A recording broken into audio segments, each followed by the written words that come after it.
Mata kuliah Metode Penelitian Hukum. Topik ke-14 dari 70 topik. Masalah dan isu hukum dalam filsafat hukum, bagian kedua. Asas hukum adalah kaidah yang memuat ukuran, kriteria, nilai. Asas hukum itu berfungsi sebagai meta-kaidah terhadap kaidah perilaku, karena menemukan interpretasi terhadap aturan hukum dan dengan itu wilayah penerapan aturan tersebut, tetapi asas hukum juga pedoman bagi perilaku, walaupun dengan cara yang kurang langsung jika dibandingkan dengan kaidah perilaku. Dengan demikian, asas hukum mengemban fungsi ganda, sebagai fondasi dari sistem hukum positif dan sebagai batu uji kritis terhadap sistem hukum positif. Asas-asas hukum yang paling fundamental adalah kaidah-kaidah penilaian yang mewujudkan landasan atau basis dari setiap sistem hukum.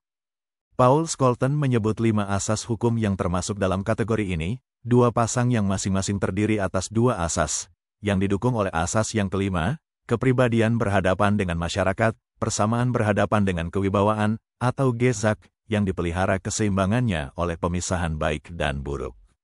Bagi sistem hukum kita, demikian kata Scholten, asas-asas universal itu diisi sebagai berikut: kebebasan, kepribadian, berhadapan dengan cinta kasih, masyarakat, keadilan, persamaan, berhadapan dengan kepatuhan, kewibawaan, yang oleh pemisahan baik dan buruk dipertahankan keseimbangannya. Di atasnya terdapat tataran asas-asas hukum yang memberikan ciri khas pada suatu sistem hukum tertentu. Di atasnya lagi terdapat asas-asas hukum yang terletak pada landasan atau basis dari bidang hukum tertentu, misalnya untuk bidang hukum pidana, tiada hukuman tanpa kesalahan, atau untuk bidang hukum perdata, pacta sunt servanda. Tataran terdepan diwujudkan oleh asas-asas hukum yang terletak pada landasan berbagai kaidah perilaku, misalnya perlindungan pihak ketiga, atau Derdebescherming, dalam hukum perdata. Akhirnya terdapat tataran pernyataan asas, atau Beginsel-Uitspraken, asas-asas hukum yang memiliki sifat lebih umum ketimbang rata-rata kaidah perilaku. Mowison mengadakan pembedaan antara asas hukum material dan asas hukum formal. Asas material adalah yang berikut ini. 1. Asas respek terhadap kepribadian manusia sebagai demikian, yang dikonkretisasikan lebih lanjut. 2. Asas respek terhadap aspek-aspek kerohanian dan kejasmanian dari keberadaan sebagai pribadi, yang dipikirkan dalam hubungannya dengan pribadi-pribadi lain memunculkan. 3. Asas kepercayaan, atau Vertrouwensbeginsel, yang menuntut timbal balik dan memunculkan. 4. Asas pertanggungjawaban. 2 asas terakhir menentukan struktur masyarakat dan memunculkan. 5. Asas keadilan. Di sampingnya terdapat 3 asas hukum formal. 1. Asas konsistensi logikal. 2. Kepastian. 3. Asas persamaan. Pandangan hukum suatu bangsa ikut menentukan asas hukum. Akan tetapi tidak dapat disangkal bahwa ada asas hukum yang berlaku secara universal atau paling tidak dianut oleh sebagian besar bangsa. Hal ini diakui oleh pasal 38 ayat 1 Statuta Mahkamah Internasional yang menyebutkan bahwa salah satu sumber hukum internasional adalah prinsip-prinsip hukum umum yang diakui bangsa-bangsa beradab, atau General Principles of Law Recognized by Civilized Nations. Contoh-contoh asas-asas hukum yang diketengahkan oleh Bellevoet, Scholten, Mowison bahkan merupakan asas-asas hukum yang berlaku secara universal. Di samping itu, komunikasi antar bangsa dapat saling mempengaruhi pandangan hidup masing-masing bangsa, sehingga tidak tertutup kemungkinan asas hukum yang berlaku di suatu negara dapat digunakan oleh negara lain.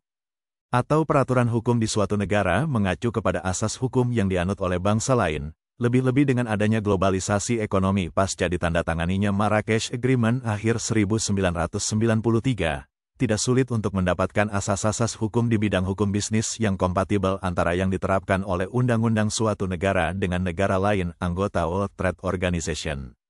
Asas-asas hukum juga dapat mengalami perubahan.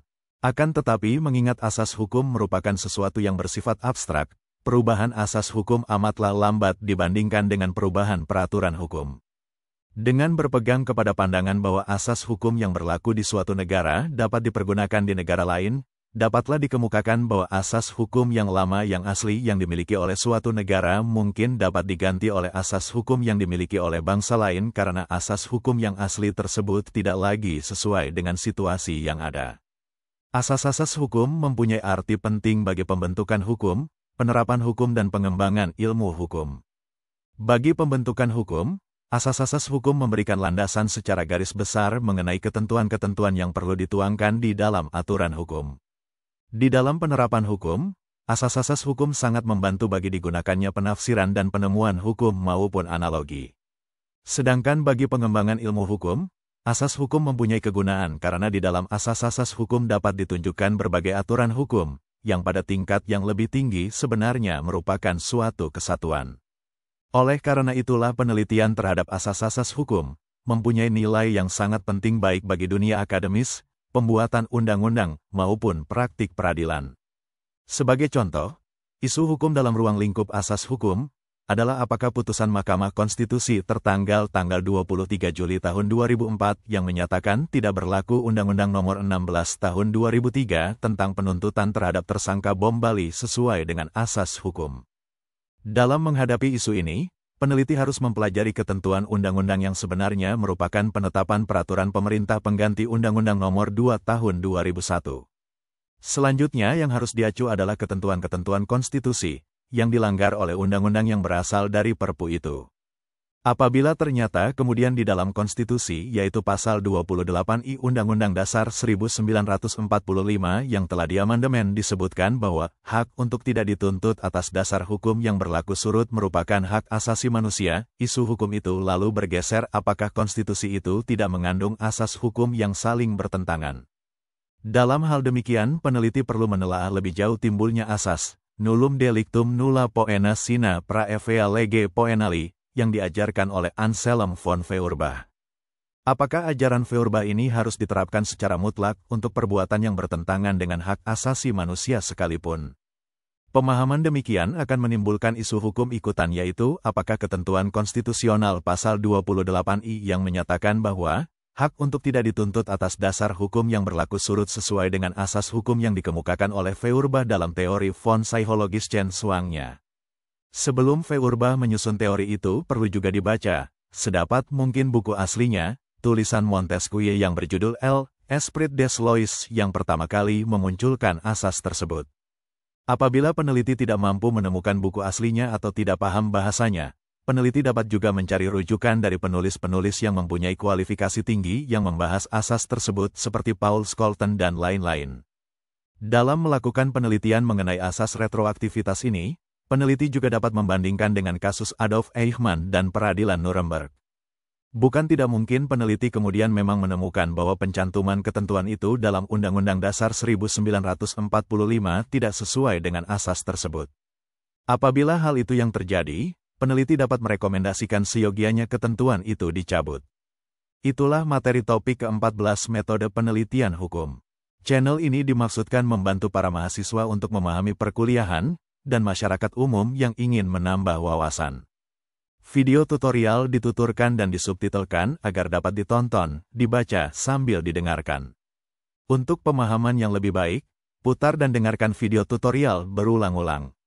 Subscribe dan like, agar Anda mendapatkan update tutorial lainnya. Bagikan link video ini agar teman-teman juga mendapatkan manfaat channel ini. Sekian dan terima kasih. Sampai jumpa.